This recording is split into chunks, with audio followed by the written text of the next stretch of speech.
Okay, welcome to this explainer. Today, we are unpacking a massive, literally game-changing paradigm shift in venture capital and tech. For decades, the whole tech world has been totally obsessed with just one thing: the exit. Build it fast, disrupt the market, cash out, right? But we have to ask ourselves, what actually happens when that whole move fast and break things mindset starts, breaking the actual critical systems our society relies on? So today, we're diving into this absolutely crucial shift away from those quick exits and moving toward long-term endurance. We're talking about the rise of the Legitimacy VC. And honestly, the failing of that old, what we call the liquidator VC model, is perfectly captured by Hema Taneja, the CEO of General Catalyst. He points out something super important.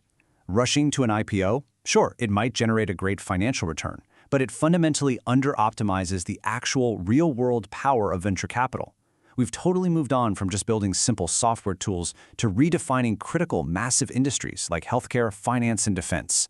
And with that kind of scale, that comes with massive responsibility. So that brings us to a really profound question about resilience. How do we actually build businesses designed for an unpredictable future? Think about it. We're entering this era defined by the end of globalization as we knew it, the return of great power competition, and these rapidly accelerating exogenous shocks. We're talking pandemics, energy crises, supply chain meltdowns. Fragile, hyper-optimized companies, they just can't weather these storms. We desperately need robust systems. Which is exactly why we are moving away from the liquidator VC. The guys focused purely on short-term profit, aggressive disruption, and getting that immediate exit. Instead, we're transitioning toward the legitimacy VC. And this is a real game changer. It requires patient capital. It requires actually aligning corporate purpose directly with profitability. Ultimately, it's all about building enduring public goods and business ecosystems that will actually stand the test of time, rather than just, pumping and dumping assets. Okay, so let's move into part one: responsible innovation and global resilience. To actually put this into practice, patient capital is an absolute must. The very first principle here is transcending that pure disruption mindset. Instead of just breaking things, we need radical collaboration.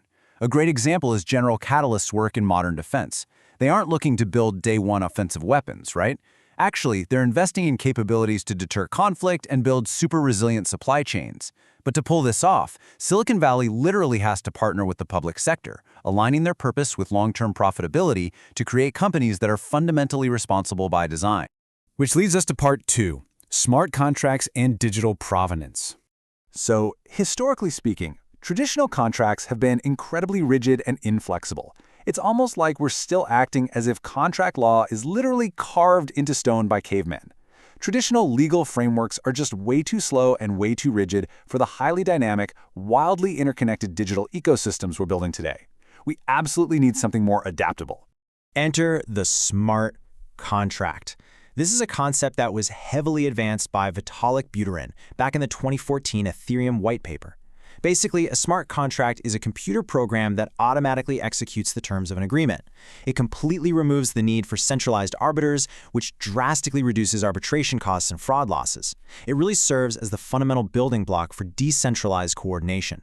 And this idea naturally builds right into the concept of digital provenance. Provenance is essentially the critical layer that proves exactly where our data, our software, and our AI models actually come from. Because let's face it, in a world full of deepfakes and insanely complex global supply chains, verifying the origin and integrity of a digital asset isn't just nice to have. It is absolutely essential for both consumer trust and legal compliance. Now, when you combine smart contracts with digital provenance, you create true legitimacy. You get a system where trust is mathematically verified rather than just blindly assumed. We're actually seeing the rise of things like legal-edge contracts, which embed regulatory principles right into the code's logic. Think of it as compliance by design.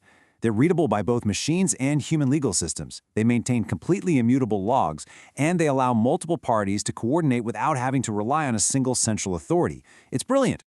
Moving on to part three: public goods funding and crossing the valley. So, the Web3 space is actively building solutions so these public goods don't just wither and die in the so-called valley of death. They're creating entirely new mechanisms to inject that patient capital we talked about. And yeah, they come with some pretty creative names. You've got Hyperstaker, which turns early public good contributions into tradable on-chain assets, giving builders some real momentum. Then there's Breadchain, using crowd staking to fund cooperative projects without people losing their initial stake. And Spinach, which orchestrates liquid retrofunding to reward actual, real impact and ecosystem loyalty instead of just attracting that short-term mercenary capital. These are the active, on-the-ground tools of the Legitimacy VC. All right, finally, part 4, governing agentic AI and the future of AI.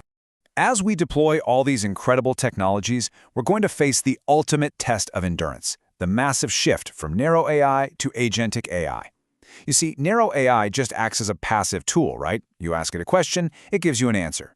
But agentic AI systems, they are autonomous. They actually make complex, real-world decisions. As venture capital firms like Variant have noted, these agentic systems are dynamically orchestrating capabilities. They're out there governing financial transactions, healthcare decisions, and even critical infrastructure. Because of that, to maintain brand legitimacy and societal trust, these agentic systems are going to require intense preventative governance. Solely relying on technical validation, that's just not going to cut it anymore. We need solid frameworks that establish non-discrimination thresholds, enforce strict minimum quality standards, and literally mandate human escalation for high-impact decisions. True integrity means moving way beyond just checking if the code works and really examining the ethical justification and the long-term consequences of deploying these agents. Ultimately, this whole shift from exit to endurance, it's not just some niche financial thesis. It is a global imperative. We are looking at a world where global hegemony is shifting fast, and nations are scrambling to build independence and resiliency across their most complex industries. We're going to need massive amounts of capital and some truly radical collaboration to ensure our critical infrastructure can withstand whatever the next decade throws at us. So I'll leave you with this final thought. Coming straight from the modern defense and intelligence sector, the country that wins the technological race sets the moral and ethical standards for everyone else. If we fail to fund and govern these enduring systems responsibly, if we just cling to that short-term liquidator VC mindset, what happens to the global order if authoritarian systems outbuild democratic ones in the age of agentic AI? It's a critical question, and it's one we absolutely must answer through responsible, enduring innovation.